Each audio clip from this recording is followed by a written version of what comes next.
and welcome to my channel. I'm Tiffany, a retired librarian turned homeschool mom. And in this video, we're going to look at an interesting book. So this is Fiona's Luck. The author is Teresa Bateman. It's illustrated by Kelly Murphy. So this is kind of an interesting story. This is a girl fools leprechauns story. So in the course of the story, before the big people, i.e. humans, came to Ireland, luck was everywhere, and the leprechauns kind of let it free. But when the big people came, there was too much luck going around, so they decided to capture it all one night and lock it up. Problem is, they didn't only just capture their luck, they captured everybody's luck. So, you had famine, you had disease, you had death. Essentially, Ireland, this almost might be a way to explain the potato famine, in a sense. So basically, you have this young girl, Fiona, who decides to fool the leprechauns because she figures out it has something to do with them. They must have captured the luck, everybody's luck, and done something with it. So she pretends, she fakes them out. She pretends to have luck. She gets some land, she gets some chickens, she pretends they're laying eggs, she digs up the ground, pretends it's potatoes, and everybody thinks, basically starts saying, it's like, she must have a lot of luck. So eventually the leprechauns come and capture her and bring them to their kingdom, and before the Leprechaun King, which is kind of interesting. Let's see if I can open up the book. And please ignore the cat. This is Kenra. She's periodically in my videos because she's a 13-year-old cat and it's annoying. She's one of 4. So here she is in front of Leprechaun King. And he's like, how did you get this luck? Where did it come from? And she has no luck. And she tells him she has no luck. He says, prove it. So he plays various games. He plays what we might call a little switching game where you put something underneath something and move it around. And even someone who has a little luck, a normal amount of luck, would win at least once, and she never does.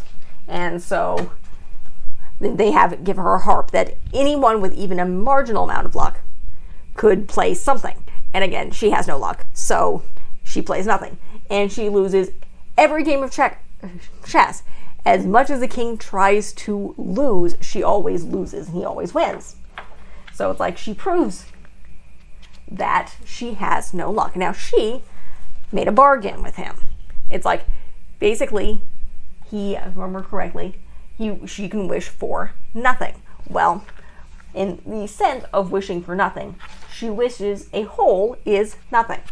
So she wishes for a hole, or she had seen this trunk, a hole in this trunk. So luck begins to leak out. And of course, he can't do anything about it because a bargain's a bargain. And she proved she had no luck. So that's the basis of this story. And luck always is seeping through into Ireland. And the grass grew greener and everything went back to normal and the sun rose and everything was happy. So it's a cute little Irish folk tale. Please ignore the cat. So it's very common in the folk tales with Ireland, particularly when you're dealing with leprechauns, is you have the human trying to fool them. In this case, this young girl, Fiona, did, in order to essentially save the world, or at least save Ireland, and release the luck that he had captured, because it wasn't just leprechaun luck, it was everybody's luck. So it's a cute little book here. I enjoyed reading, and I borrowed it from my library. It's probably something I might add to our collection at some later date.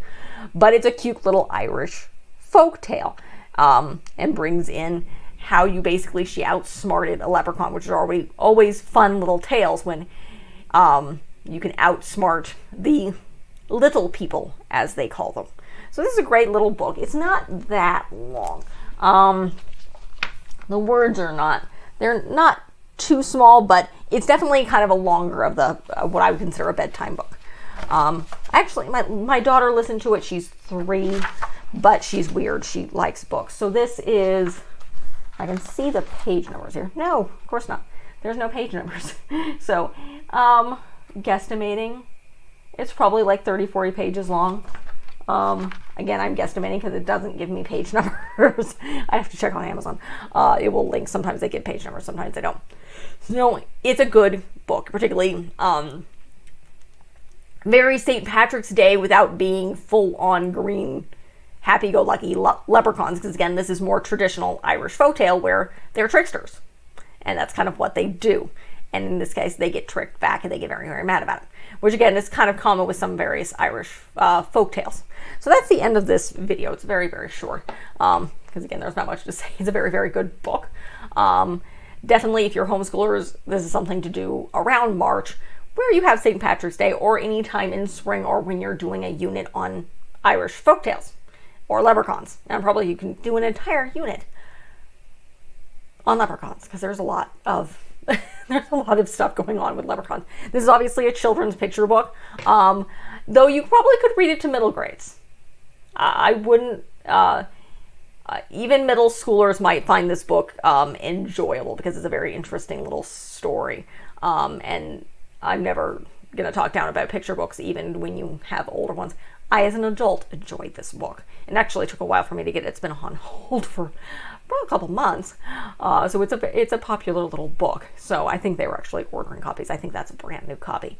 But again, great little book. So if you like what you see, please like and subscribe. I do a lot of books like this.